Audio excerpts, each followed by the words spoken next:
славство Ему, Господь. Славе Христом Иисусом. Аллилуйя. Мы благодарим Тебя, Господь. Аллилуйя. Господь, Ты сказал, если мы попросим что-либо, Господь, аллилуйя, если мы пребываем в Тебе, в нам, Господь, то чего мы не просили, Господь, будет нам, Господь. Аллилуйя. Аллилуйя. Аллилуйя. Мы благодарим Тебя, Господь, за отвеченные нужды, Господь. Аллилуйя. Мы благодарим за исцеление, Господь, за восполнить их нужд, Господь, за финансовый прорыв, Господь, и остальные, Господь. Аллилуйя. Ты знаешь, Господь. Аллилуйя. О, аллилуйя. Аллилуйя. Господь, Господь. Мы видим это, Господь, приносим перед Тобой, Господь, во имя Иисуса Христа. Аллилуйя. Все сказали аминь. Аминь. Знаете, в Ветхом Завете священник вот так потрясал. Мы потрясаем перед Господом. Перед Господом. Аминь. Пожалуйста, присаживайтесь. Аллилуйя.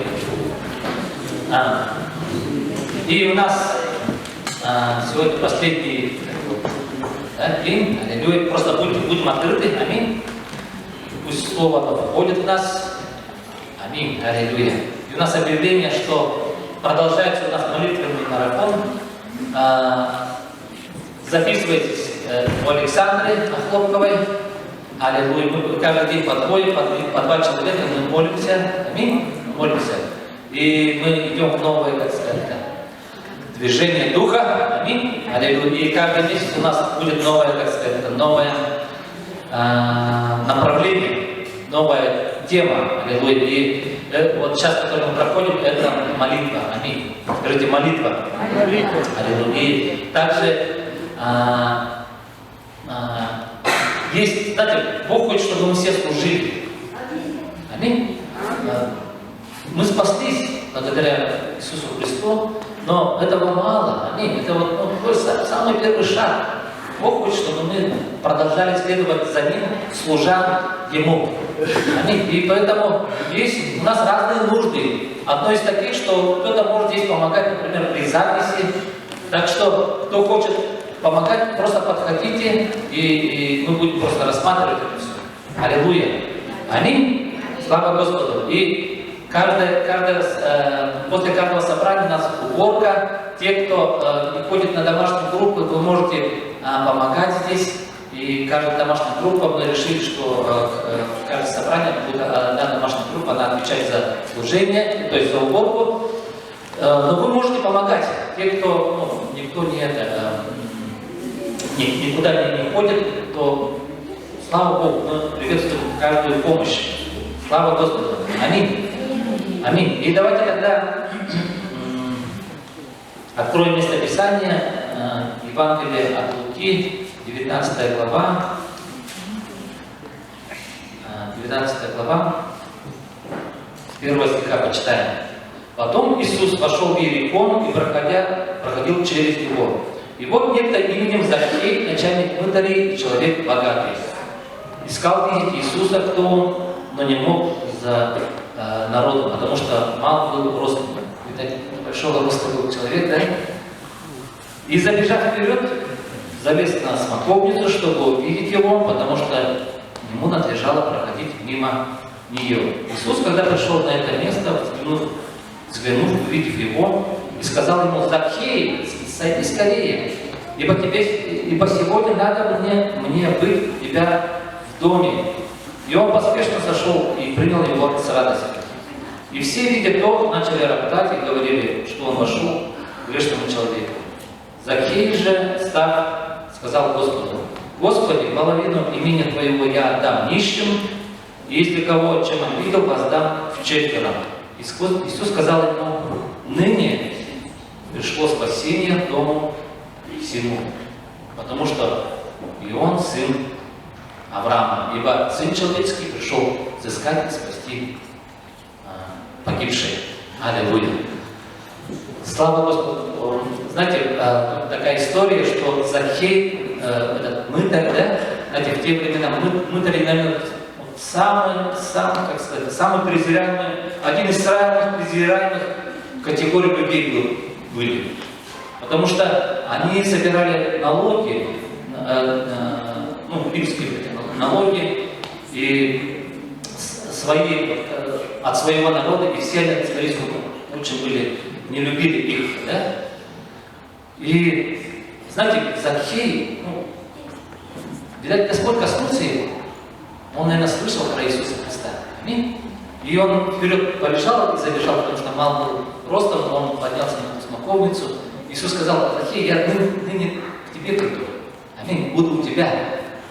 И Закхей, он принял Иисуса Христа. И он сказал: половину имения я отдам нищим, и если кого чем обидел, воздам вчетверо. Знаете, в законе Моисея там написано, что те, кто, если ты там украл или что, то должен возвратить вчетверо. То есть он точно исполнил вот эту заповедь. Аминь. И Иисус сказал: ныне пришло спасение дому сему, потому что и он тоже сын Авраама. Аминь. И ныне пришло спасение ему. Кто к нему пришел? Иисус пришел к нему. Аминь. И когда Иисус пришел, спасение пришло к нему. Аминь. Все, в чем мы нуждаемся, это Иисус Христос. Аминь. Он наше спасение, Он все для нас. Аллилуйя. Аминь. И, знаете, сразу, как только вот он спасение принял, он решил тут же послужить своим имением. Аминь. Как только мы приходим к Богу, мало спастись. Это, конечно, это великое событие. Аминь. Когда мы приняли Иисуса Христа, мы приняли эту вечную жизнь, да? Но мы же живем. Мы дальше, Бог говорит: давай дальше, служи. Аминь. Это нормальная жизнь христианина. Нормальная жизнь христианина — служить Господу и принести плод в 30, 60 и 100 крат. Аминь. Аминь. И знаете, там в других местах также написано, да, что многие богатые, там, именитые, жена Хуза там была, там Сусанна, они все служили имением своим. Это нормальная, как сказать, это нормальная реакция на Божью благодать. Аминь. Когда мы служим Ему. Аминь. Слава Господу. И поэтому те, кто вы еще не служите, служите. Аминь. И одно из служений, я бы сказал, вот даяние, это тоже служение. Аминь. Они служили имением своим. Они служили имением своим. Аминь. И давайте сейчас, когда просто Петр пойдут, давайте просто от всего сердца, пусть, знаете, Бог не хочет, чтобы мы слишком прилеплялись к материальным вещам. И вот это, знаете, очень хорошая помощь всем нам, когда мы расстаемся со своими финансами, некоторые части, да, то наше сердце в каком-то смысле тоже открепляется от материального такого, как сказать, зависимости. Аминь. Бог не хочет, чтобы наше сердце прилеплялось к серебру, золоту, к мамоне, да? Бог хочет, чтобы наше сердце прилеплялось только к Нему. Аминь. И поэтому пусть Господь вас благословит в вашем даянии. Аминь.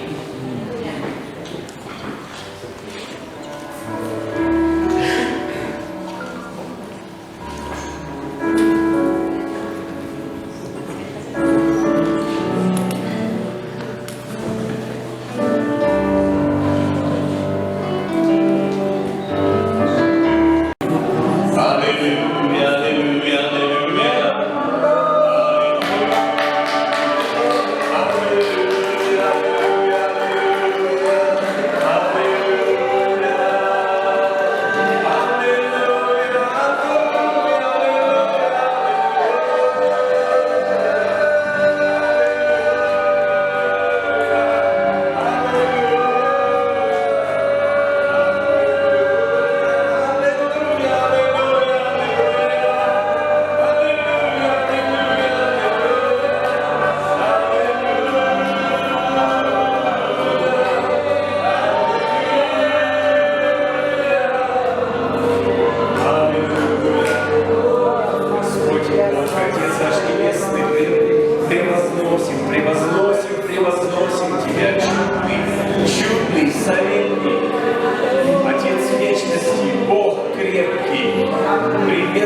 так что мы начинаем видеть скрытые, и мы видим эти чудеса закона Твоего, и Ты открываешь нам завет Твой, Господи, и мы скрепляем своей жизнью завет с Тобой, и мы обещаем, и даем обещание доброй совести, чтобы исполнять всякую правду, и мы знаем, что кто исполняет правду, тот не грешит, Господь.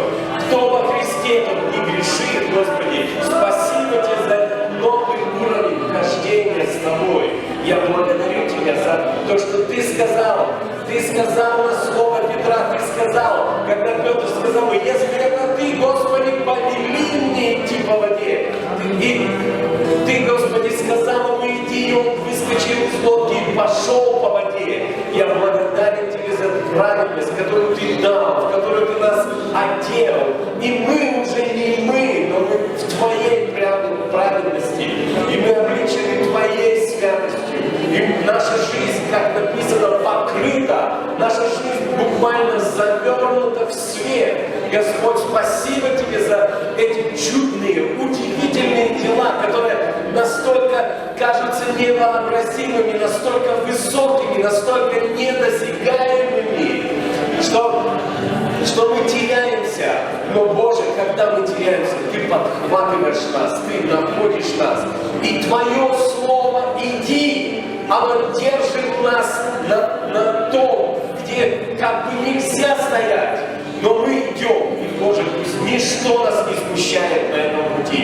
Ничто нас не смущает, чтобы мы действительно могли прогуляться с Тобой по воде. Прогуляться на глазах у всех. Пока другие смотрят, прогуляться по воде, Господь, я прошу Тебя, чтобы мы на этом собрании могли взять эти мысли, как апостол Петр говорит, то и вы вооружитесь этими мыслями. Вооружитесь этими мыслями. Мы принимаем эти мысли, принимаем Твою праведность, принимаем Твою святость, принимаем Твою жизнь, принимаем Твою волю, принимаем это наше желание. Наше желание, Господи, мы обхватываем это, мы удерживаем это, Господи, а Ты действуй и производи в нас всякое доброе дело, всякую добрую мысль, всякое доброе творчество, чтобы каждый действительно мог пойти в это служение Господу, и чтобы каждый духом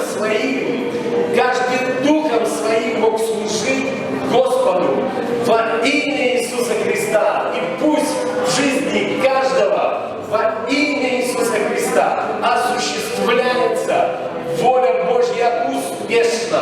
Мы постанавливаем это, мы устанавливаем это. Этот успех ради имени Иисуса Христа, ради Его имени, ради Его подвига, ради Его креста, ради Его воскресения.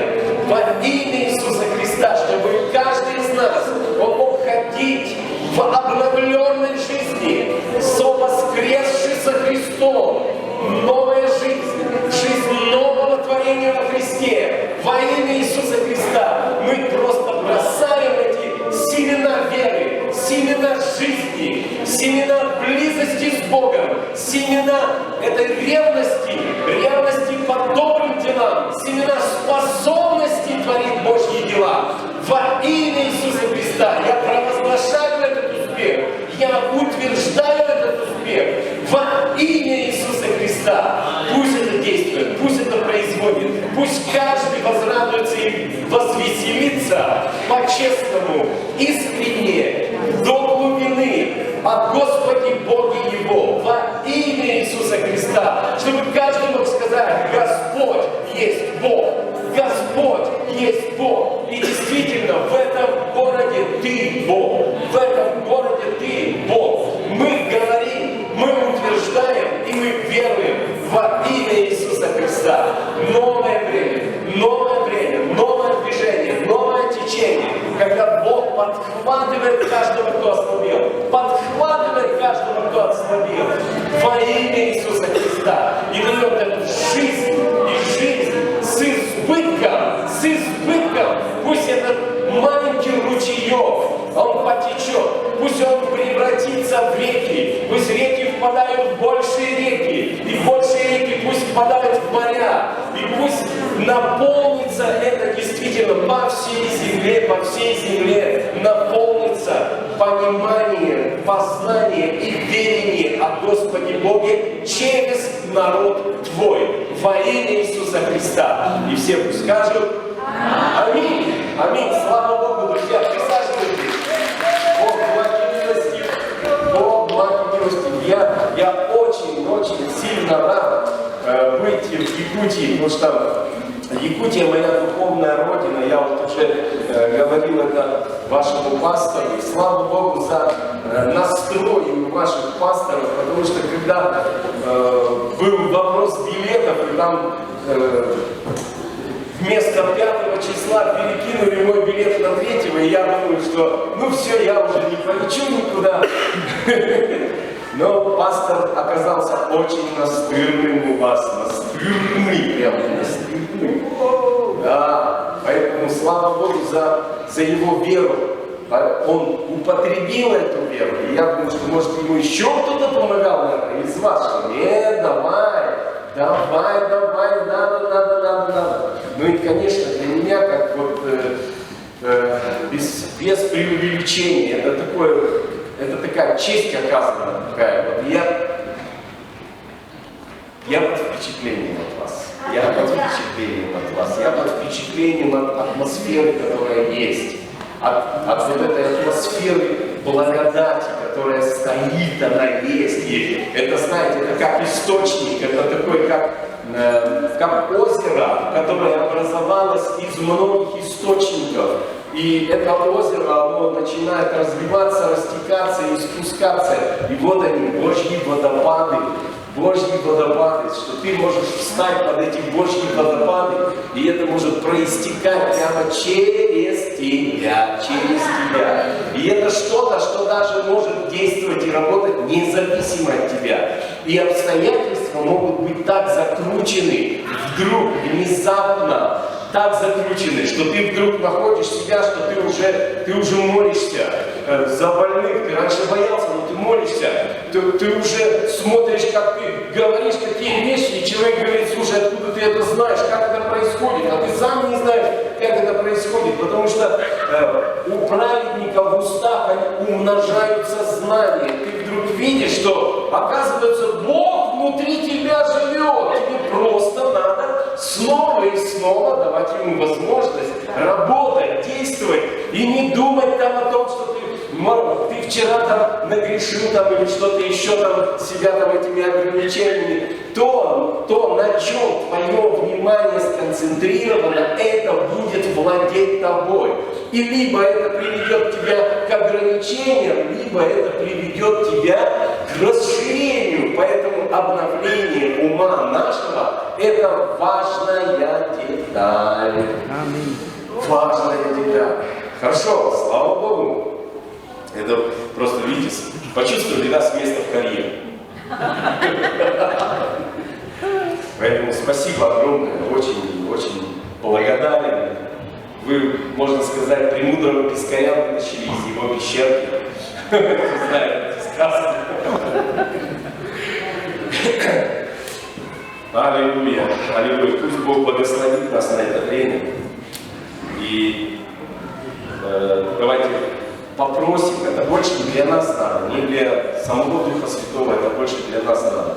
Потому что нам нужна какая-то черта, поймите правильно, нам нужна какая-то черта, за которую мы встанем, мы вступим за какую-то черту. Поэтому попросим Духа Святого исполнить дело Нового Завета или привилегию Нового Завета. Это когда каждый лично от Бога получает слово, пищу. И будут все научены Богом. Почему? Потому что не будет препятствий, говорит Господь. Не будет препятствий, я говорю, грехов их и беззаконий в Новом Завете. Даже не воспомяну. А что главное? Милость. милость, я готов миловать, я готов работать. Как один проповедник так хорошо сказал, он говорит, знаешь что, Бог так тебя сильно любит, что ты устанешь грешить, просто устанешь грешить и просто уже примешь эту любовь, потому что Он залюбит тебя. Вот Он такой вот страстный, такой настоящий, такой вот неподдельный, такой вот истинный. И эта истина, она такая вот устойчивая против всех штормов, как снаружи, так и внутри тебя. И вспомните, пожалуйста, как Петр, когда Иисус сказал, он говорит, да отплыви на глубину и закинь сети для лова. Он говорит, ну, представьте, думаете, он так сказал, о, учитель, вот так вот, представляет некоторые Петра, что он так сказал, о, учитель, мы работали всю ночь. Вы видели мужчину, который работал всю ночь, и ему потом говорят, иди поработай. Я раньше в Неринге работал на буровой, в геолого-разведывательной партии Помбуров. И если бурильщик стоит и просто рычагами вертит, то Помбуров как белка, потому что надо взять, открутить, поставить, и так вот всю ночь, представьте себе. И вот приходишь домой, у меня только родился Павлик, старший сын. Я прихожу домой, он, оказывается, всю ночь не спал, пищал, ревел, там куча пеленок, куча всего. И супруга у меня такая, она уже все, она падает. Я там смену отстоял, и тут она приходит и говорит, все, мне надо хотя бы часик поспать, держи, он твой. Они забывают, что я всю ночь работал на буровой. И вы думаете, я прямо так, о, наконец-то, я так ждал, я проведу время с сыном. Нет, там такой моторчик завелся. А ты что тут? Я же не спал, я тоже не спала.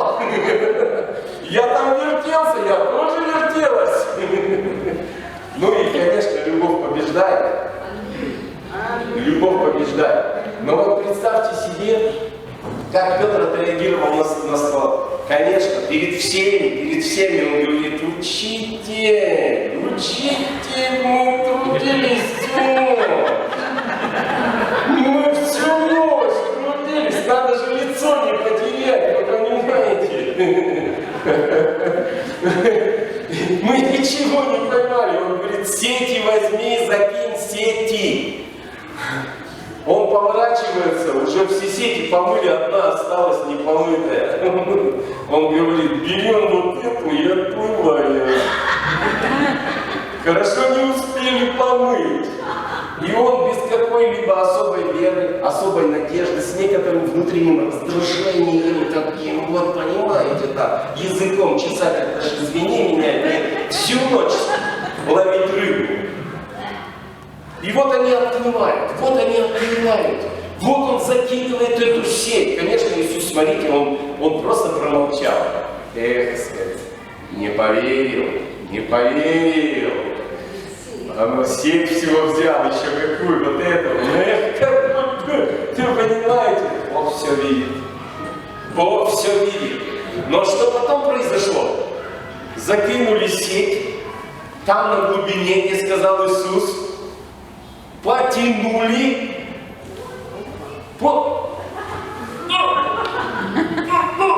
вы понимаете? И вдруг там такое началось, и тут Петр понял. Ой, дурак! Сказал же он сети закинуть. Кто ограничил его? Кто? Бог ограничил его. Кто ограничил его? Это он сам ограничил его. Поэтому, друзья, на сегодняшний день, вот в это время, мы действительно сталкиваемся в своей жизни не с Богом, не дающим, Богом каким-то вот таким вот это самое. Мы сталкиваемся во время вот этих всех вещей со своим неверием, со своими ограничениями, со своими эмоциями, со своими кажущимися нам действительно благими ожиданиями. Мы с ними сталкиваемся. И мы начинаем понимать, что, братья, сестры, дорогие, мы попали в какую-то тесноту. В тесноте своей. Что ты будешь делать в тесноте своей? Я подсказываю, что ты будешь делать в тесноте своей? Что ты будешь делать в тесноте своей? Звать Бога. Что ты будешь делать? Ну, в тесноте своей.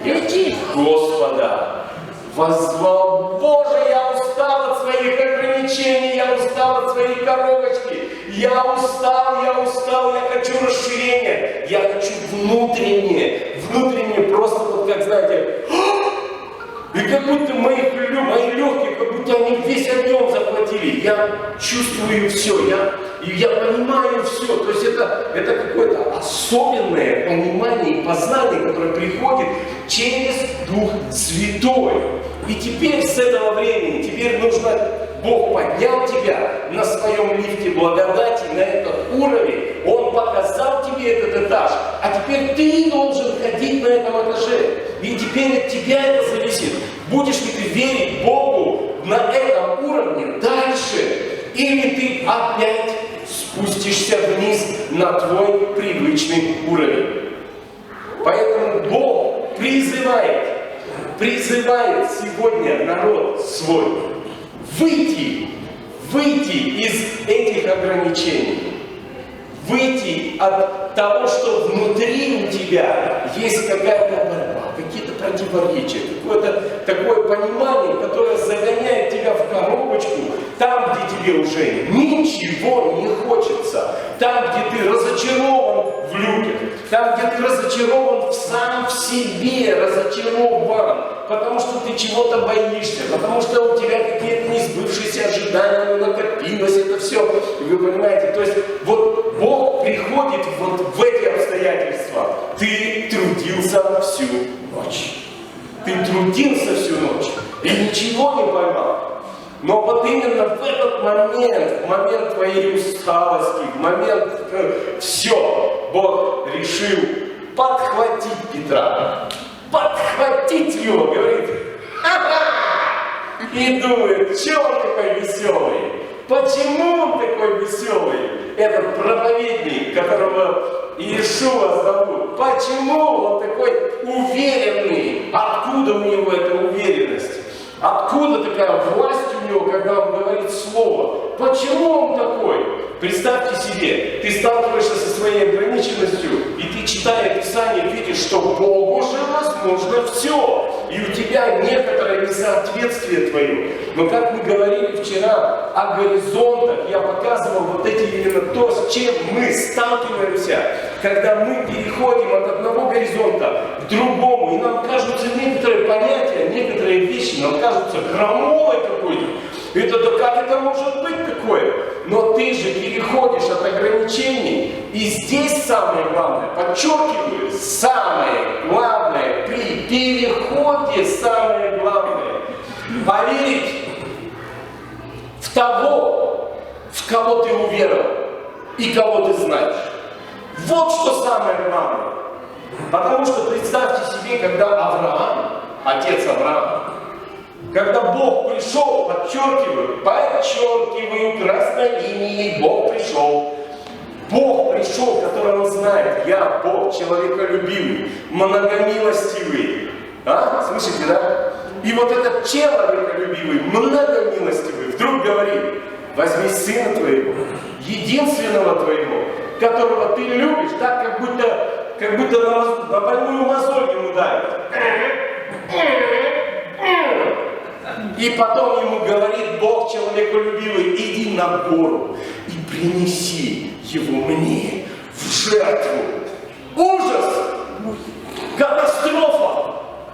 С кем я все это время общался? Я такой грани в Боге-то не знал. Да как такое возможно? Да неужели это возможно? Катастрофа! Что делать? Как быть? Единственное, если ты знаешь Бога, единственное, просто поверь в Него. Доверься Ему. Доверься, пусть Он сделает что-то. И что сделал Авраам? И чем прославился? Он поверил, чтобы в силе воскресить. И он даже не смутился в том, что ему сказали принести в жертву. Сын человека. И что произошло? Вдруг до этого была одна жизнь. После горы, после того, как он решился уже, все, факт. Ангел сказал: стоп, И после этого он перешел на новый горизонт. И Бог ему говорит, что? Авраам! Благословляй! Представьте себе, гора, это на земле. Он стоит, Авраам стоит, сын связанный, лежит, смотрит, он понимает, так ему тоже надо было как-то с этим справиться. Папа, которого он любил, которого заботился. Мы вот с Иванычем разговаривали, я говорю, представь себе, если бы у тебя дети в молодости в твоей были, что бы он сделал из них? Они бы все так реально разговаривали. Вот с понятием были. Но Бог милостив. Аминь. И когда у него все там на место встало, Бог дал ему детей. По-быстренькому. Годы идут. И представьте себе, как сейчас он уже. Он уже как это, как на испекли мы корова. Вы понимаете, какое чувство, какое настроение. У меня внук. Так, друзья, я себя порой не понимаю, потому что такое впечатление, что я его люблю как сына, как будто это мой самый маленький сын. Как это вообще? Где-то что-то случится у меня, что внутри что-то такая нитка какая. Думаю, что это? Я сам удивлен. Как это происходит? Где-то родители там, я сам там, что со мной происходит такое? И вот представьте себе, такая уникальная, трепетная любовь, в которой жил Исаак. Прям конкретная любовь, конкретное терпение. Прям вот, вообще разговоры, времени много проводит. Все, там, потому что все, и только сын. И он, как я говорил, единственный, только он наследник, подчеркивает красной линией. Представьте себе. И он жил вот в этом. Как вы думаете, есть такой закон диалектики, да? Бытие определяет сознание. Так вот, какое сознание было у Исаака? Я любимчик, я любимый. Со мной связано у моего папы все, и без меня ничего не связано у папы с кем-либо еще. Ничего без меня. Все со мной. Ничего без меня. Все со мной. Ничего без меня, но все со мной. И вот в такой атмосфере он жил. В такой атмосфере, друзья, вот он в такой атмосфере жил. И теперь представьте себе, ему, Исааку, нужно было поверить в то, что делает папа, это нормально. Хотя все выглядело ненормально. Все выглядело ненормально. Как бы ты себя чувствовал? Как бы ты себя чувствовал? Мало того, ты бы, может быть, разочаровался бы в Боге. Короче, вот Бог, он такой, он тебя доведет и бросит. Поматросит и бросит. Так я и знал. Все эти боги, они такие. И папа туда же. Адепт. То есть, другими словами, что произошло? А произошло великое таинство. Вера Авраама. Она пришла на Исаака. Исаак доверился отцу, как отец доверился Богу. В результате, как только это свершилось, и вот земля, и все, что вот вокруг, и небеса, все ангелы, весь небесный мир, весь, все наблюдают за тем, что делает Бог, где делает Бог, с кем делает Бог. Поэтому, когда Бог показывает внимание, останавливает внимание на ком-то здесь, на земле, тут же, подчеркиваю, тут же все ангелы, все на него смотрят. И если они видят, что Бог расположен к этому человеку, Что они делают?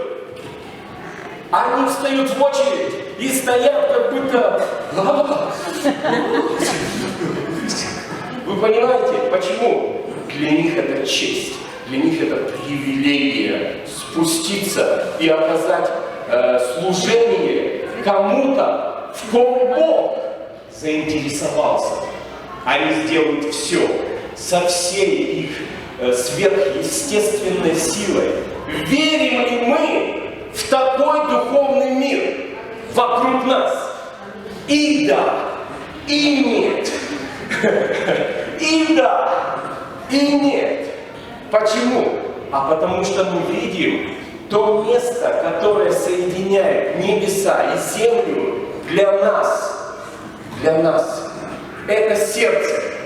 И мы видим, что когда семя вот этих мыслей, которыми бы надо вооружиться, когда это сеется, то вдруг мы начинаем понимать, что попадает в сердце кто-то, все, он такой весь, а потом приходит искушение. Почему? Потому что не только Бог и не только ангелы обратили на тебя внимание, но сразу же кто-то бежит бегом за тем посеянным в тебе. И написано из-за черствости сердца, пропадает. А у некоторых просто дорога и тоже пропадает.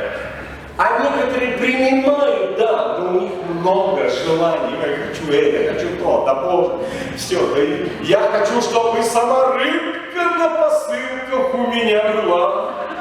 Потому что я хочу быть владычицей морской. Тут же как бы, понимаете, мысль, идею, куда вот мы стремимся. И вот в этом смысле, когда вот это все произошло с Авраамом, Бог перед весь духовный мир на века, просто вдруг он говорит Аврааму, и все слышат, на земле и на небе, благословлю тебя. И все мы приняли через Христа и благодать, на благодать. Как созвучно. Потому что через Христа мы принимаем благословение Авраама. И получается, мы праведны, потому что Бог дал нам свою праведность. Бог дал нам свою праведность. А через праведность начинает царствовать благодать, милость и расположение. Милость и расположение. Милость и расположение. И так, что ты можешь просто говорить: Господи, выпучив глаза, хотите и пытаться уместить эту мысль в своем сердце. Тебе нужно провести время с Богом и говорить: благодать, милость и благодать, расположение Божье. Боже мой, неужели? Как это вместить? Как это вместить? Надо же вместить. Как это вместить? Вот такое маленькое, простое упражнение поможет тебе поверить вот в эту всеобъемлющую Божью любовь. И начинается это с чего-то небольшого, скажи небольшое. Почему именно небольшой? Потому что сейчас, как мы в начале, в самом первом служении говорили о Исахаре, они знали, когда делать и что делать. Они понимали время и знали, что делать. И вот в этом контексте, в принципе, все это время и двигались. И что получается? Ты начинаешь понимать время, и вдруг ты четко и ясно видишь. Вот в это время, которое движется сейчас, это время семени и время жертвы. Время семени и время жертвы. Что такое семя? Давайте немножко поразмышляем.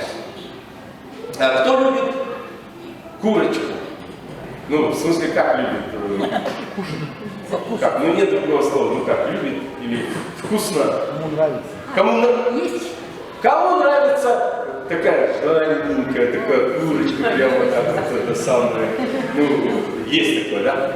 Вот. Кому-то нравится, например, какая-нибудь там колбаска там, из курочки или там. Но, другими словами, что я хочу сказать? Мы часто и мы привыкаем смотреть на мир, который уже вырос, который уже есть, который уже можно взять и потрогать, или как бы приготовить, или там как-то использовать, и это уже все просто. Но давайте немножко подумаем мыслями Божьими, чтобы понять, с чего все начинается и как это все работает. И вот мы становимся все такими мыслителями и такими, которые быстренько возвращаются к источнику, к истокам того, что, где, как, когда уже в таком законченном варианте есть. И мы видим, что все начинается. Ну, это бесполезно даже показывать, потому что это все под микроскопом. Вот эта курочка, которая тебе нравится, она начинается с маленькая такая, темка такая, как называется, семечко такое маленькое, в петушке вообще, ну там где-то у него в петушке. Вот это все начало было там где-то. Ты сейчас пришел в магазин и говоришь, мне, пожалуйста, вот эту курочку. Но подумай просто немножко так. Я понимаю, ну как в христианской церкви говорить о таких вещах? В христианской. Но в нормальной церкви мы же как учимся мудрости Божьей, потому что нам нужно понимать процессы так же, как Бог понимает процессы. Когда Бог дал мудрость Соломону, он видел процессы. И поэтому он не боялся, когда что-то идет не так, или как-то вот выводит из равновесия какие-то обстоятельства, он, видя процесс, он просто сопровождал процесс. И вот это важная деталь, процесс. Поэтому мы видим вот это маленькое, и это маленькое приводит нас к петушку. И приводит нас к курочке. Они там бегают, а он вырос где-то там, а курочка где-то здесь. И потом где-то они встретились, и как-то у них все получилось. И вот это все соединилось там. И когда это все соединилось на молекулярном таком уровне, таком вообще никому не видимом, никому не понятном, неясном, скрытом, покрытом. Вы понимаете, как весь мир так устроен. Я к чему говорю? Весь мир так устроен, что из невидимого происходит видимое. И да, оно вот это маленькое, оно существует, оно есть. Но оно настолько маленькое, что оно невидимое. И вот это невидимое, оно оказывает такое влияние, что у тебя на столе появляется праздник. И ты, может, даже не думаешь о том, что там вот целая такая предыстория, такая серьезная вообще, причем вот с романтикой и со всеми делами. Что вот это? Все это. Ты думаешь, ну как это вообще? Все, ты просто кушаешь. И ты, как вот это происходит? Я на курочке, конечно, Но Давид, он как бы был мудрее нас, поэтому он сказал, никто не знает, как образуются кости в чреве матери. И он говорит, что это Бог. Ты соткал меня, ты даровал мне тело, ты. И поэтому Слово говорит, что все для Бога, все для Бога, все Бога и все обратно к Нему. Вот оказывается, как процессы двигаются. Поэтому слава Богу за это время семени. Время семени. И есть время, когда семя, оно сперва как формируется. Семя формируется по роду своему. Чтобы когда оно будет посеяно в почву, чтобы по роду своему оно принесло урожай в 30, 60 и 100 крат. Так вот сейчас, кажется, вот такие события происходят, вот то-то происходит, вот это происходит. Так вот, драгоценный мой, ты, какое ты семя? Семя ли ты Авраама? Являешься ли ты семенем Христовым? Если ты принял Христа, то ты становишься Христовым семенем. И смотрите, внутри семени скрыто что? Потенциал. Жизнь. Потенциал. И все, когда это семя прорастает, вырастает, и все, и мы видим, появляется завершенное что-то. Там курочка появляется, если это семя. Но если это Христово семя, то оно во что оно выльется, во что оно вырастет, во что оно как приведет, когда все будет завершено, во что оно приведет, во что ты превратишься, если ты семя Христово, если ты семя Авраама, во что? У тебя нет выбора, Скажи соседу, у тебя нет выбора. Если ты семя Христово, у тебя нет выбора. Христос, начало и конец. Христос, все. Ты и Христос одно. Все, ты и Иисус одно. И вдруг у тебя внутри, нет, я Христос не одно. Выйди от меня, я человек грешный, Господи, выйди из лодки моей. Выйди. Да, спасибо за урожай, ты сделал все, что мог. Выйди из лодки. А теперь представьте себе, если это общий фон внутри церкви. Если вот эти умозаключения рождают климат, атмосферу, где каждый живет как бы как вне Иисуса. Почему? Потому что внутри есть постоянное, постоянное, непрекращающееся такое движение, течение, которое признает грехи, рассматривает грехи и не может избавиться от грехов. Силы нет над грехом. И святость наступает, когда 10 часов ты молишься, когда 30 дней постишься, ощущение святости приходит. И ты думаешь, я так больше не выдержу, Господи. Я не выдержу больше, Господи. Да что ж ты меня в келье, что ли, должен, Господи?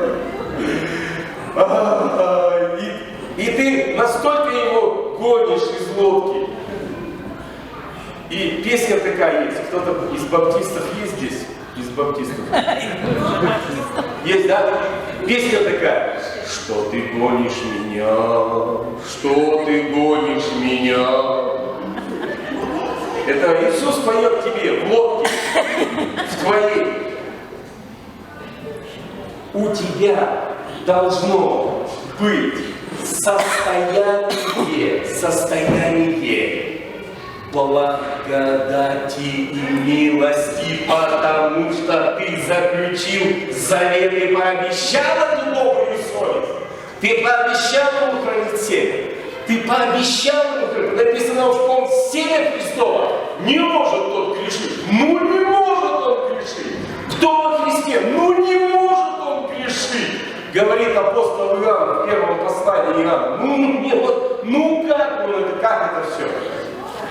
Друзья, вы понимаете, что есть высота. Есть эта высота. Туда нас Бог призывает. И Он говорит, поверь в Слово, поверь в Слово, как вот в это семя. И если это семя в тебе, поверь, что Он освящающий, а ты признаешь как этого? Признаешь? Он освящающий. Признаешь? Признаешь ли ты, что ты освящаемый или подопечный, над которым Он эти опыты все проводит, если ты так думаешь? Признаешь? Так вот, друзья, вы от единого. И вдруг опять, нет, выйди из лодки. Убей этого, убей. Время жертвы. Вот почему время семени и время жертвы. Потому что есть то, что нужно в жертву принести. Убить надо. Убить, изничтожить, искоренить. И прежде всего, откуда искоренить? Из разума. Потому что то, на чем ты сконцентрируешь свое внимание, это захватывает тебя, это влечет тебя. Это знаете, это как, помните, этот мудрый Каф? По дороге, и они, да. Попали. И вот ты можешь точно так же попадать. Попадай под действие закона Духа жизни, который будет тебя расширять, если ты знаешь, что ты уверовал. Вопрос, знаешь ли ты, в кого уверовал? Знаешь ли ты, в кого уверовал? Знаешь ли ты, что он прям заинтересован в тебе и только в тебе, и даже не в соседе, и даже не в жене, и даже не в муже, и даже он в тебе заинтересован? Скажи, он во мне заинтересован. Он во мне заинтересован так, как будто я вообще один на земле. Господи, дай вместить эту мысль. Ты скажешь, ой, что такое будет? Я же стану эгоистом. Мне ни братья, ни сестры, ни церковь, никто не будет нужен, я стану каким эгоистом. Знаете, ты не станешь эгоистом. Потому что апостол Павел сказал, будучи свободен от всех, и он тоже на том месте был, о котором я говорю. Он был на этом месте. И когда он ощутил вот это вот, этот духовный ветер в волосах, все такое, вот это вот он ощутил, он прям, Боже мой, какая свобода, какая свобода, какая свобода. И вот в этой свободе, в этом всемогуществе, в этом понимании, в этой вот во всей полноте, во всем вот в этом, когда он стал смотреть вниз, мысли-то какие? Мысли Божьи. И он говорит, я хочу это исправить. Я хочу это исправить. Он говорит, единственное, как можно это исправить, тебе нужно туда отправиться. Ты готов ли туда отправиться? Да, готов отправиться. Это мысли Иисуса Христа. И это этапы Его роста, Его зрелости, Его как формирования в миссионера, в миссию. Я разговаривал с одним пастором, который очень сильно обиделся на его головную церковь, в которой приблизительно, наверное, 1005.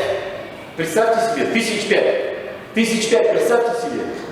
И когда этот пастор обратился и попросил, так случилось, что церковь осталась без пастора. И он попросил, дайте мне пастора, обратился к 5000-ной церкви. 5. И представьте, 1,5 года постоянно просил, разговаривал с этим, и по связи, и без связи, и напрямую, и всякое. И дали, думаете, ему пастора из 5000-ной церкви? Не нашлось. Не нашлось ни одного. Тогда вопрос. Боюсь даже задавать этот вопрос. Почему миссия остановилась? Миссия. Потому что, чтобы отправиться на миссию, нужно попасть в это место, где ты ощущаешь эту высоту, эту силу, эту способность изменить, способность исправить, способность сделать так, как надо, способность. И эта способность, эти ощущения, эти чувствования, они даются нам, Иисусом Христом. Ибо в нас должны быть те же чувствования, что и во Христе. Почему? Потому что семя в нас пребывает. И мы не можем грешить. Почему? Потому что мы миссионеры по натуре. Он, как мы говорим, оставил славу свою, славу неба и снизошел. Снизошел. И вошел, и изменил мир. И теперь мы в нем, те, которые меняют жизнь, которые меняют обстоятельства, которые меняют действительно города, страны, деревни, поселки и все. Это все есть. Вот что живет в вас, что живет во мне, что живет в церкви. И когда вот такие люди собираются вот с этой свободой, как сказал Гидеону, ангел говорит, иди с этой твоей силой. Вы понимаете, это было в Гидеоне. Это было в Гидеоне, в тебе это есть. Скажи, во мне это есть. Во мне это есть. Во мне это есть. Семя Христа, не семя греха, во мне семя Христа есть. Поэтому нужно это семя как-то усвоить, или как Писание говорит, 4 глава Евреям, растворить верою, поверить. Вот это самое сложное. Ну как я буду жить без греха? Ну как я буду жить без греха? Такое невозможно, говоришь ты себе. Все, я заканчиваю, время-то уже я вообще раздухарился. Не, времени много. Простите, пожалуйста. Много времени. Все, нет, 50 минут уже. Куда? 45 должен быть. Какой 45? Время есть, дорогой. Последний пример. Вы, наверное, знаете, что в Австралии проводился такой марафон. Приблизительно где-то 800 с чем-то километров. Слушайте, люди бегут 800 с лишним километров. Спортсмены, они тренируются, они занимаются, потому что это работа на износ. Они обмундирование подбирают, они все там это выверено, они следят за своим балансом, всеми витамины, вода, все. То есть это профессионалы бегуны. И вот когда объявили, вдруг подходит там, где регистрация, подходит дедуля! Слушайте, деду! Ему почти 70 лет. Дедуля! Давайте скажем дедуля. Теперь мы с вами стоим болельщиками и наблюдаем. Такие спортсмены, все худенькие такие, ножки такие, красоточки такие, все даже разминаются, вот это все, они знают, как это потянуться, они знают, там, водичка, там, все дела, там, у него все, они общаются друг с другом, они друг друга знают, там, ну что, мы забег нормально, мы посмотрим, кто быстрее, так, ободряет. И вот мы видим, вот как это все происходит. И тут дедуля идет в калош, в таких смешных, в таком этом, в штанишках, короче, тоже смешных. И все думают, он папа чей-то, наверное. Ну такой, видно, из деревни сорвался где-то. И они спрашивают этого дедулю, говорит, деда ты чё? Чей-то, нет, говорит, как говорят, нет, бегу, однако я, вот, бежишь, да, бегу. Что, серьезно бежишь? Да, серьезно, ну, и они так, дедушка, ты их видел вообще? Ты вот этих орлов ты видел? Или, да, видел, все. Ну, я тоже, вы знаете, я овец пасу, говорит, и вот бегаю постоянно, собак, и бегаю, загоняю овец, вот уже сколько, много лет. Не было ни мотоцикла, ни трактора, ни велосипеда, да и какой там велосипед. Я все время бегал, так что пробегу. Они как раз... Ну что с ним делать? Ну что? Ну или пробежит. Ну, может, он всю жизнь мечтал. Дорос, дошел. Ну пусть пробежит. Ладно. Давай чисто, по приколу номер дадим. Да какой номер? Давай этот. Дедушка! И они все смотрят так на него, как на дурачка такого, дедуля. Слушай, он что, в калошек собрался бежать, да? Ну вообще молодец. Дедуля. А, вот в этом полукомбинезоне он побежит, да? Ты прикинь. Ой. И вот все вот так начиналось. Все так начиналось. На старт, внимание, марш. И дедуля, и все. И они как чухнули, убежали, они же лучше с его мира. Убежали все в кроссовках такие, все. А дедуля за ними тихонько, раз, два, три, четыре, пять, раз, два, три, четыре, пять. Они добежали до первого этого самого, там где-то было место, они все заночевали там, все, у них там было время небольшое там какое-то, потому что они бегуны профессионалы, и они знали, что надо немножко поспать, и все. Но, так как они рванули и убежали, дедуля остался в гордом одиночестве.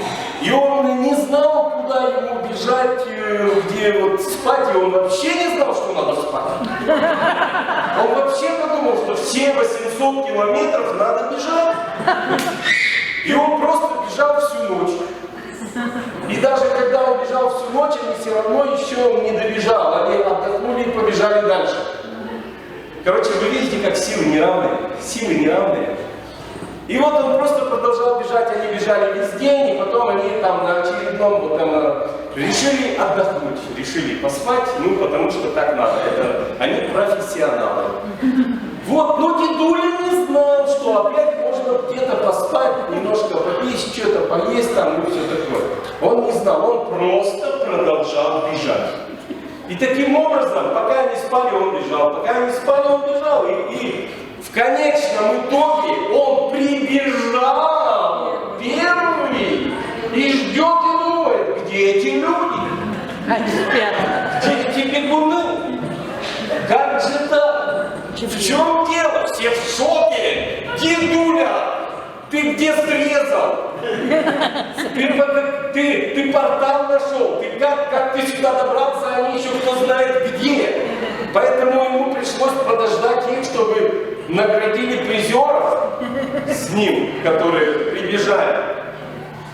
Как это возможно? Его спросили, а он сказал, а я не знал, что надо спать. Что можно спать. Я думал, надо бежать, это же забег. Оказывается, надо спать. Вы понимаете, что есть вещи, когда ты не знаешь, когда ты чего-то не знаешь, тогда ты можешь перешагнуть через свои собственные ограничения. Это реально, можете набрать в интернете, это реальная история, которая была в Австралии, на всемирном забеге. Можете набрать там старичок победил на всемирном забеге, и там раз сразу же, кто он, откуда, почему и как, все, прочитайте про него. Поэтому, друзья, если ты примешь, что если семя в тебе, если ты во Христе, ты не будешь ограничен постоянными своими какими-то вот, сногсшибательными грехами. Почему? Сила греха – закон. Сила греха – закон. И если ты будешь постоянно этим связан, ты никогда, в лучшем случае 30 крат, но это надо поститься и молиться много. 30 крат у тебя получится. Но чтобы жить жизнью сверхъестественной, жизнью Бога, у тебя это не получится. Потому что ты одной ногой здесь, одной ногой там. Иисус говорит, определись, признайте дерево. Ты есть не дерево. Ты дерево. Сава Савич, ты дерево. При потоках вод, лист которого не вянет, и во всем, что не делает, успеет. А? Почему? Потому что он не знает, когда приходит засуха. Он не знает, когда приходит засуха. Он не знает. Засуха приходит. Сейчас засуха. Я во Христе. Я живу в неприступном свете, в святости, в чистоте, в праведности, в благодати и в милости. Я одет. Я одет. Я оделся. И я ум, свой общий климат я приспосабливаю к чувствованиям во Христе. Поэтому, дорогой мой, что я хочу? Я хочу, чтобы мы сейчас помолились. Короче, не получилась у меня моя проповедь, другая получилась, но их много, поэтому это выскочило, вырвалось вперед. Время, вот эти пломбы, слышите, да? Что такое пломба? Это то же самое, как не влезай и бьет. Пломба. И представь себе, что в комнате твоего сердца везде не влезай и бьет, не трогай, у тебя не получится ни ты, ни здесь, ни сейчас, ни ты, ни здесь, ни сейчас. Кто ты вообще такой? Как ты вообще тут в центр пришел? Ты грешнище, последний. Да ты посмотри мысли свои, да ты посмотри взгляды свои, да ты посмотри хотения свои. Да ты... А кто с тобой разговаривает? Кого ты слушаешь? Кого? Семя Иисуса Христа. Ты принял Его. Вернись туда, вернись в это очарование, вернись в эту первую любовь, вернись. Как вернуться? Поверь. Перешагни, поверь, это в тебе, это всегда. Если я скажу лимон, кто-то скажет, а кто-то скажет, откуда в тебе такая реакция на это слово? Почему? Практика. Что-то уже было связано с лимоном у тебя. Так же самое я говорю, внутри тебя, твоя первая. Он всего видел, друзья. Как много он всего видел. Что он заметил? На что он успел полюбоваться? На что он посмотрел? Да ни на что. Вообще ни на что. Он сохранил огонь. Аминь. Время жертвы. Вот это была жертва. Не размениваться, не расточать, не давать вот этой возможности, как Иисус сказал, что, но всякие пожелания, которые приходят в сердце человека, всякие пожелания, они заглушают семя, заглушают этот источник, заглушают. Но если ты держишь свое внимание на семени Христовом, что происходит? Ты сохранишь огонь и пройдешь дорогу. Ты сохранишь огонь и пройдешь дорогу. И есть время узкое, а есть время, не сама ли природа нас учит, что из ручеек впадает в реку, река впадает в большую реку, а большая река впадает в море, а море соединяется с океаном. Другими словами, жизнь во Христе – это от 30 крат к 60, от 60 к 100 кратам. Причем при таком внутреннем твоем интенсиве, с твоим стремлением, с твоим желанием, с твоим хотением, это прямо в тебе, потому что у тебя азарт. И слово, понятно, оно такое криминальное такое, да? Оно связано больше с играть в карты, и когда тебе везет. Ты раз выиграл, 2 выиграл, 3 выиграл, азарт появляется. Так вот, представьте себе, если бы у тебя был азарт. Однажды у Эй Аллена, знаете, кто такой Эй Аллен? Это один из божьих генералов. И у него спросили, почему ты такой смелый? Почему ты просто набрасываешься на больных? Он говорит, мне самому интересно, что сделает Бог. Мне самому интересно, как это сделает Бог. Поэтому мне интересно.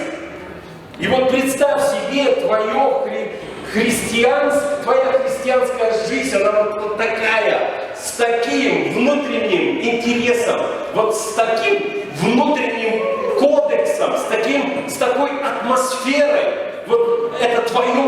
Это не просто там пастор, он один горит, он здесь, вот это все.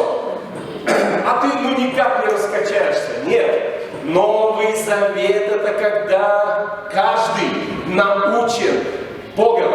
И у каждого есть стезя, у каждого есть дорога, у каждого. И каждый с другим не пересекается, потому что каждый делает свое дело в составе тела, как в теле. Нет противоречий. Если только болезнь какой-то нет. Поэтому, друзья, есть в Боге нечто, что расширяет нас сегодня. Расширяет нас сегодня. Но нам нужно поверить в то, что Бог приготовил для нас, и увидеть этот процесс и почтить этот процесс. От маленького невидимого семени вот до этой до курочки пройти этот процесс.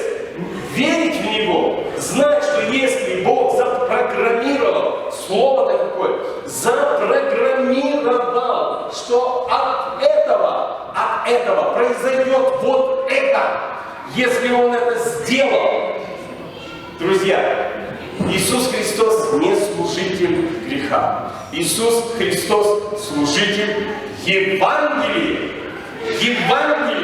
Куда Он тебя приведет? Прямо в Евангелие приведет, в эту радостную весть, где ангелы поют, где Бог говорит, что ты сын мой возлюбленный, и в тебе мое благоволение.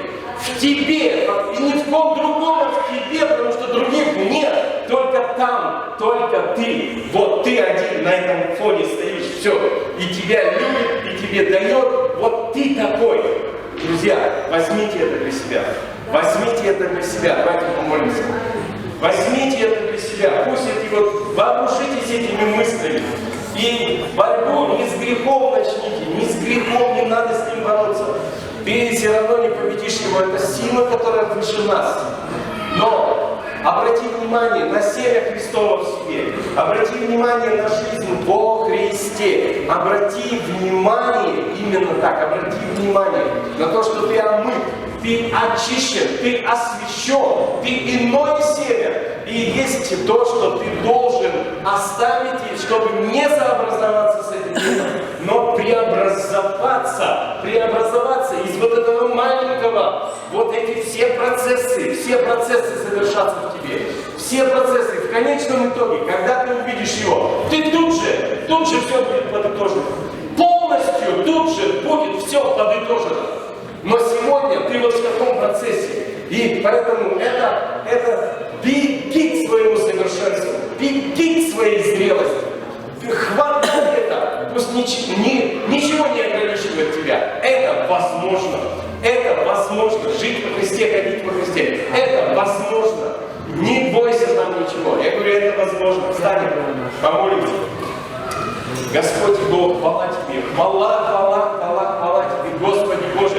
Я благодарю Тебя за то, что Ты поднимаешь армию сильных Христом Иисусом, армию, которая воссоздана по образу Иисуса Христа. Потому что Он и они все от единого. Он и они все от единого. И каков Он, таковы и они. Господи, спасибо Тебе за этот уникальный ДНК-код, который Ты вставил в нас, вложил в нас. И это действует, это работает, и это воспроизводит. Мы семя, Господи, мы семя Христово, мы племя Христово, мы род Христов, род избранный. Господь, люди, взятые в удел, мы эти люди, взятые в удел, мы уже взятые в удел, мы в уделе Господнем, мы не где-то, мы не в мире, мы не в грехе, мы не в плоти, но мы во Христе, на этом месте. Эта невидимая сторона, она определяет, в какую сторону мы пойдем. Я благодарен Тебе, что однажды Ты нас нашел, что Ты дал нам семя, Ты дал нам возраст, и Ты дал нам рост, чтобы мы росли возрастом Христовым. Спасибо Тебе, спасибо. И время церкви, чтобы она стала семенем. И время церкви, чтобы действительно отвергнуть то, что нужно отвергнуть. Просто удалить,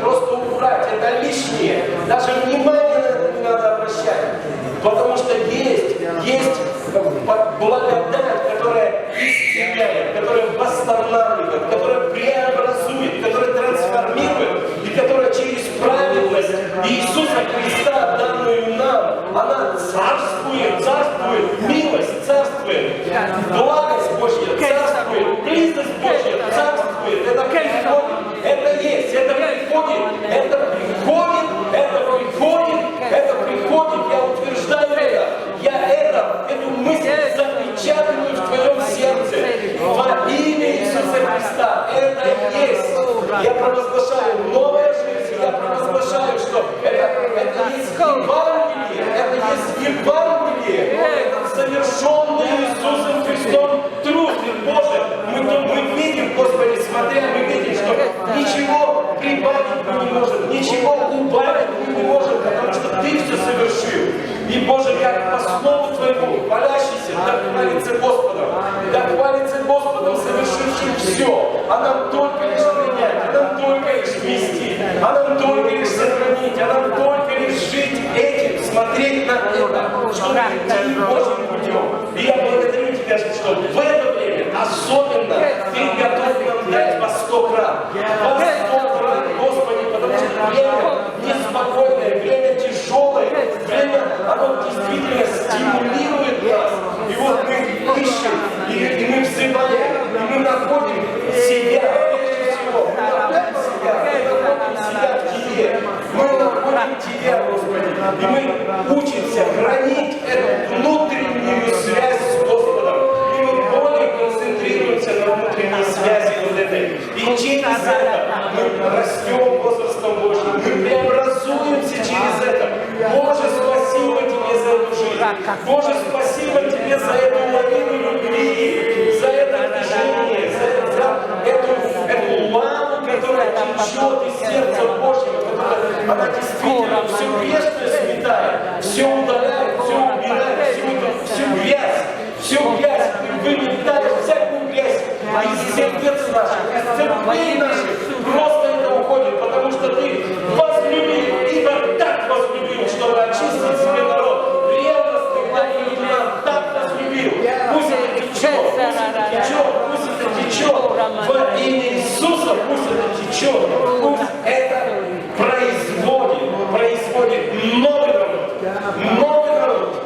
новый народ во Христе Иисусе. Племя свободное, племя сильное, племя действенное, племя производительное, племя плодоносное, как Ты сказал, тем прославится Отец мой, если вы принесете много плода и будете моими учениками. Спасибо Тебе, Господи, пусть успех рукою Твоею и всякая воля Божья пусть осуществляется в нашей жизни. Во имя Иисуса Христа. Во имя Иисуса Христа. И Тебе вся честь и вся слава. Аминь. Аминь. Слава Богу. Спасибо. Вы выдержали. Спасибо большое. Аллилуйя. Пастор. Все, теперь. Что скажешь?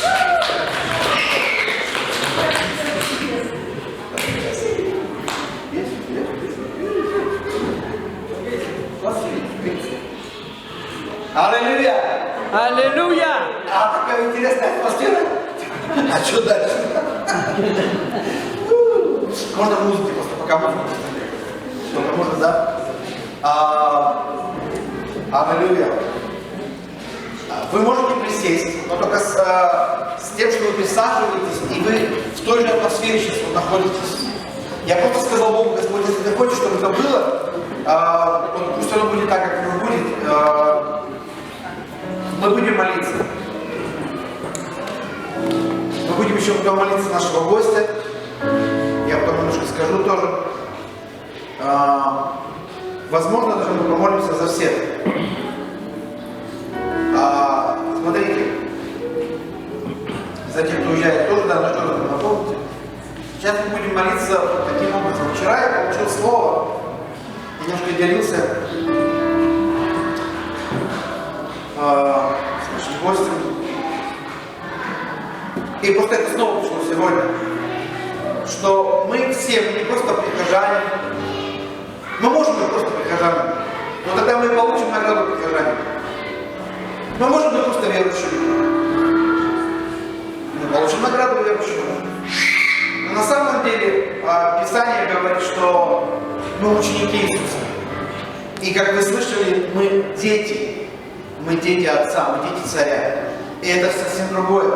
Это другое отношение, это другое восприятие, это другая вот, как трансформация, в смысле, что однажды дети Царя, они имеют такую позицию, они имеют такую, как сказать, и регалии, тоже есть все, что это они принцы, но однажды они станут сами царями. Они войдут в царство. Но это процесс, и это внутренний процесс. И никто, конечно, кто-то может стать царем и ничего не делает для этого. Ну тогда и царство будет такое. Но когда дети царя, они в процессе, в Божьей, в Божьей, вообще в трансформации, и что происходит, и они подготавливаются, чтобы не просто по наследству войти, а чтобы войти с багажом, войти с опытом, войти со знанием, войти с мудростью и править, управлять. Не просто раздавать, как знаете, как бы там тратить казну и раздавать какие-то глупые там приказы, указы, а движение, двигаться куда-то, что-то завоевывать, расширять территории, собирать что-то. И в Тимофее написано, я просто вчера видел картину, знаете, как спортсмен бежит. Ну, вот именно сегодня было тоже пробег, и там говорится и про воинов, и там говорится про того, кто боксирует, и там про того, кто бежит на ресталище. То есть все бегут к финишу, все бегут, не все добегают, правда. То есть все в направлении, как бы, но не все добегают. Но те, которые приняли это решение в Господе, я хочу бежать, я буду бежать. И вы знаете, что Дух Святой, Он не стоит в стороне, Он говорит, и помните, да, где написано, и в Библии кто-то свидетельствовал, что все небеса, они вторят, давай, преодолевай, не сдавайся.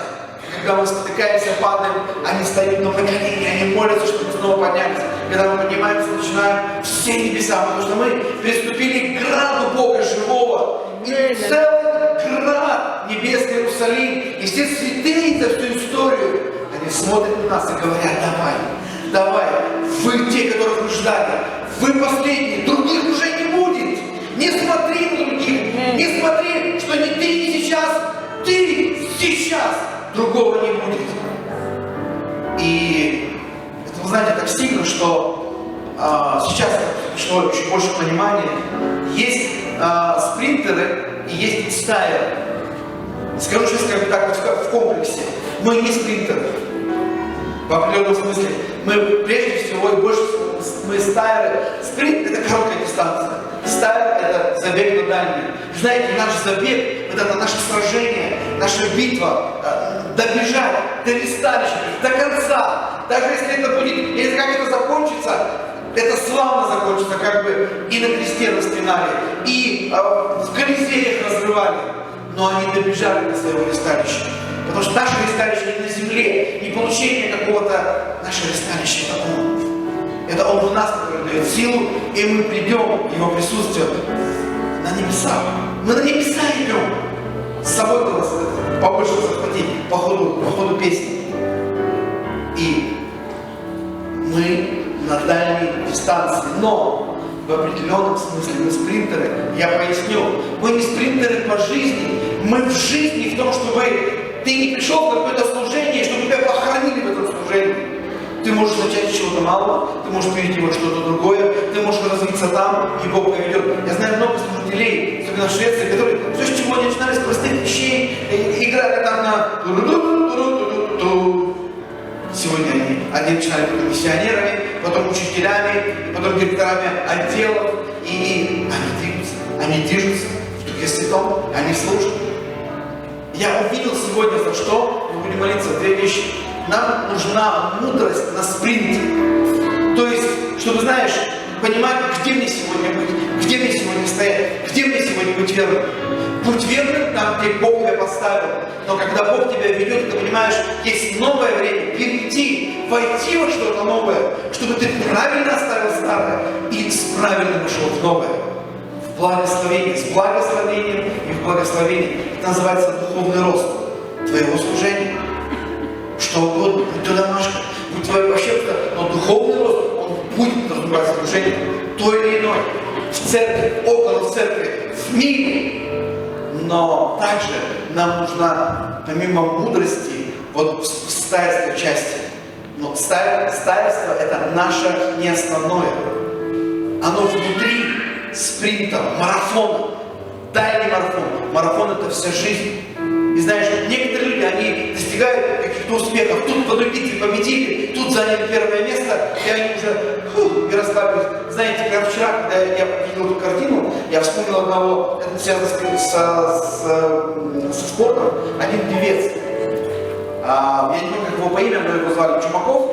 И он, я помню, в 90-е он был такой звезда, такой красивый парень, песни пел там, про девчоночку малолетнюю там пел. И потом прошло лет 5-10, мама куда-то пропал. Слава пришла, известность, деньги пришли, друзья пришли, выпивка пришла. И все, и сегодня его мало кто знает. По старой памяти, он поет еще старые песни. Знаешь, можно достичь чего-то, можно звездануть, как бы, да, там что-то. Но Бог не хочет, чтобы ты дошел до чего-то и остановился. Марафон это ты достиг чего-то, ты взял какую-то вершину, ты закрепился там, ты понимаешь, где-то домашку, ты кого-то ободряешь, ты что-то делаешь, ты, может быть, сегодня просто молишься, может быть, просто дома даже молишься. Ты подсоединился вот в этот длительный марафон, который мы сейчас ведем. И мы будем усиливать это.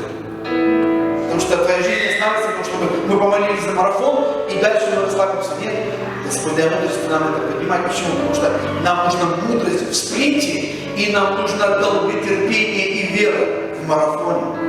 И нам нужно и то, и другое. И вот это то, что я чувствую, молиться за каждого, если кому вам нужно. Знаешь, исцеление оно придет, рецепт, что-то еще придет, вопрос твоего желания. Быть верным. Быть верным. Быть верным и пройти и малую дистанцию, и быть устремленным до конца. Знаете, вчера я смотрел ролик Билли Грэма, он выступал где-то, перед тем, как выступать, его уже нет, это старая запись, это там, может быть, лет 5 назад, и он перед тем, как проповедовать, он назвал несколько имен людей, которые в его команде, и он сказал, я не помню точно, то ли 100, то ли 40, то ли 60 лет. Он говорит, мы как начали вместе, так мы до сих пор продолжаем. И он назвал брат такой-то, служитель такой-то, служитель такой-то. Он говорит, я бы не смог ничего сделать, если бы эти люди, они не были бы рядом со мной. Они все это делали вместе на что-то одно, на Божье. И были большие стадионы, и много людей, которые приходили и отдавали свое сердце Иисусу. Давайте встанем.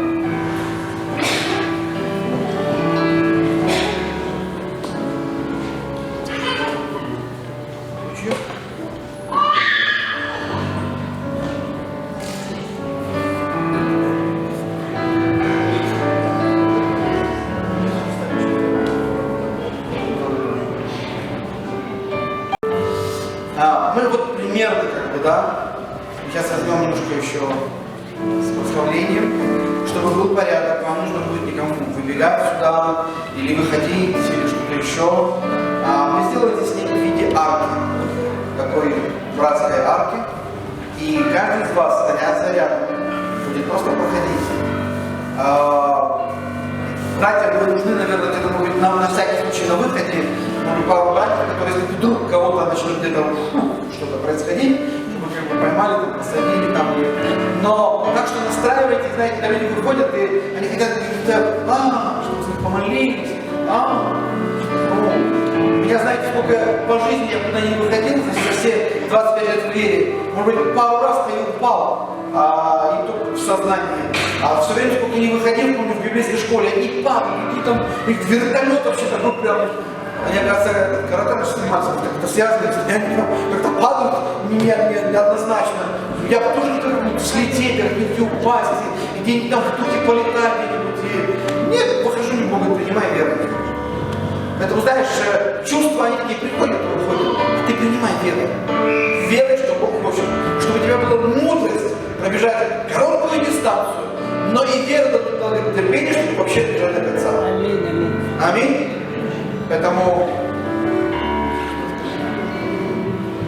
Знаете, вот в рамках вот этих всех проповедей, кто был, кто помнит, я все время говорил про эту источники спасения, реку воды живой. И вот представьте себе, что когда вы подходите к первому, то есть вы как будто встаете в этот ручей.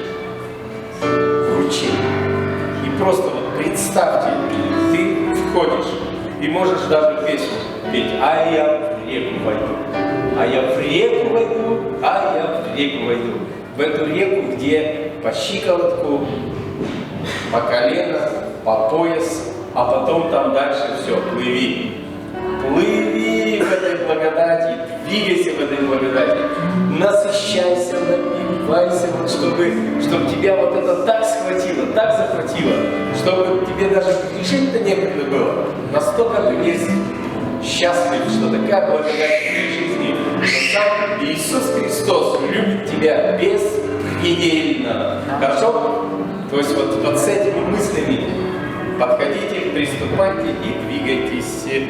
Мы начинаем поклоняться, и тогда мы здесь с братьями встанем, и ряд за рядом уважаем друг друга, проходя, получается, с левой стороны, да, для меня слева, справа налево, через, ну, если вот так стоит, то получается с правой стороны. А нам как двигаться? И вот здесь уже спокойно перешагнут, а потом где-то здесь стоять. Да? Хорошо, когда немножко я делаю по-другому, только здесь провода, когда наоборот вот через, получается, с левой стороны, ряд за рядом, будете ходить направо, аккуратно здесь провода, пару братьев будете здесь, чтобы помочь, если кого-то подхватывать, кто способен, соображает, силен. И давайте немного поклонения. И когда мы скажем, махнем рукой, встанем здесь и принимаем веру.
бонус добавочный. Мы будем сейчас еще помолимся, мы будем в поклонении. Мы все время будем в поклонении. Мы будем собирать на люди. Слышите внимательно, да? Мы иногда привыкаем, почему-то мы по желанию привыкаем. И тестирование стать нас как бы обыденностью. И я не говорю сейчас о количестве, да, я больше говорю об отношении, о качестве. Мне просто, мне такое сердце как пришло, я верю от Духа, не просто дар любви, дар жертвенной любви. Потому что уже где-то 2-3 года, полтора, пастор Андрей, которого, я, знаете, всякий раз меня сдерживаю, потому что он сейчас, как 1,5 года оставил церковь, он переехал в Калининград, как Господь его ведет, он за это время еще не начал церковь, хотя, знаете, многие бы хотели, чтобы он начал, и, наверное, было легко приехать и сказать, начинаю, и люди говорят, оп, там, знаете, какую кучу разбежались. Но он духовный человек, очень чувствительный. И правильное время, правильная Божья, знаете, такая раз Божья, чтобы неправильные люди пришли. И это будет. Потому что Бог все в правильное время, но выстреливает и попадает в десятку. Вот. И я знаю этого человека давно. Интересная история, как, не сейчас, но она очень своеобразная, очень славная сейчас. Один из моих, скажем так, лучших друзей. Я дорожу этим, и я верю, что это будет еще более и более глубже и сильнее, и поэтому, как сам наш дорогой брат сказал, было время, когда он думал, что он сюда уже выйти, места уже, ну, сюда, не дождитесь. Вот, поэтому давай просто верой, что Бог делал, и Он будет делать через вот это службу, эти служения, эти дни. Если у тебя есть возможность, у тебя есть желание, у тебя есть любовь, и приложить к этому жертву, тогда вот здесь, если стоят 2 ведра, потому что, не потому что есть нужда, потому что есть возможность благословить сосуд Божий, сосуд. Написано, благословляющего, ты будешь благословен. И мы будем благословлять. И давай тогда сейчас вначале помолимся за вот этого прекрасного, красивого, далеко живущего, но близко к нашим сердцам. Дорогой Небесный Отец, спасибо Тебе, Господь, за Твоего Сына, за Твой дорогой сосуд, сосуд Твоей силы, Господь, сосуд Твоей мудрости, сосуд, Господь, Твоего величия, который, Господи, Ты прославишь, Господь, более и более, чем было. Господи, многие знают, Господи, многие принимают, и Он ценен для многих, и универсален, Господь, для многих. Но Божья универсальность, Господь, в Нем, в Его семье, в Его жене, в Его и детях, Господи, в сыновьях и дочерях, во внуках, она откроется еще более могущественно. Господь, это новый период, это как Авраам, который вышел, Господь, и вошел во что-то новое. Это, Господь, как Израиль, который вышел и вошел во что-то новое. Это как Иисус, который вошел. Он прошел через что-то, чтобы ввести всех нас. Господи, мы благодарим Тебя за брата, Господь, за сына, за слугу, за сильного Твоего, Господи, сильного, Господь, Духа, способного, Господь, и горящего в огне. И огонь этот будет, Господь, сильнее и сильнее. И на этот огонь, Господь, придут, Господь, многие, которых Ты пошлешь, Господь. И много, Господь, придет. Господь, просто благодарим Тебя, благословляем, Господь, за этот дар для многих, Господь, который жертвовал многим, Господь. И Ты, Господь, знаешь эту жертву, и Ты видишь, Господь, и Ты Бог воздаяние. Ты, Господи, сказал, я воздам, Господь, как Ты воздашь, как мы смогут люди, Господь, через людей, но это будешь Ты. Спасибо Тебе, Иисус. Чтобы все было в правильное время, Господь. Сила, Господь, для короткой дистанции. И, Господь, верность, Господь, терпение, Господь, чтобы пройти весь путь, пройти все будущее и веру сохранить, Господь. И, Господь, иметь добрый плод, который есть в Боге. Спасибо Тебе, Иисус. Благодарим Тебя. Благодарим Тебя. Дорогой брат, Бог просто показывает снова и для тебя, что у тебя будут особенные встречи с Богом. Столько особенных, которых не было раньше. Это так, как Писание описывает Иисуса Навина, но это был Ветхий Завет. Сейчас Бог является больше, чем это было. Его силы будет больше. Его самого будет больше. Он будет настолько больше, но при этом настолько близко. Настолько могущественный будет его голос. И он будет сильно, уверенностью звучать в сердце, чтобы давать уверенность, давать силу, непоколебимость. Спасибо тебе, Господь. Благодарим тебя и благословляем на все, Господь, предстоящие дни и на всю дорогу, Господь, во имя Иисуса Христа. Аминь. Аминь. Давай поклонимся Господу и высвободим нашу любовь в тех жертвах,